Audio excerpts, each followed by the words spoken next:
ప్రతి వారికి శ్లోకం నోటికి రావాలి, తప్పులు లేకుండా చదవాలి. ఇందులో ఒక గమ్మత్తుంది ఆ శ్లోకంలో.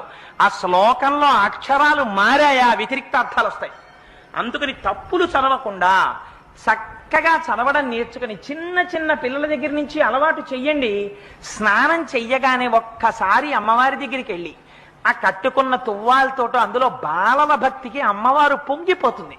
కూర్చుని అమ్మా శరజ్యోత్స్నా శుద్ధాం శశియుత జటాజూటమకుటాం వరత్రా సత్రాన స్ఫటిక ఘుటికా పుస్తకరాం సకృన్నత్వా నత్వా కథమివ సతాం సన్నిదదతే మధుక్షీరద్రాక్షా మధురి మధురీణా ఫణితయః అని రోజు అది చదవడం నేర్పండి. మీరు 1,00,00,000 రూపాయలు ఇచ్చినప్పుడు మీ మనవణ్ణి రక్షించుకున్న కన్నా ఈ ఒక్క శ్లోకాన్ని మీ మనవడికి మీరు నేర్పారా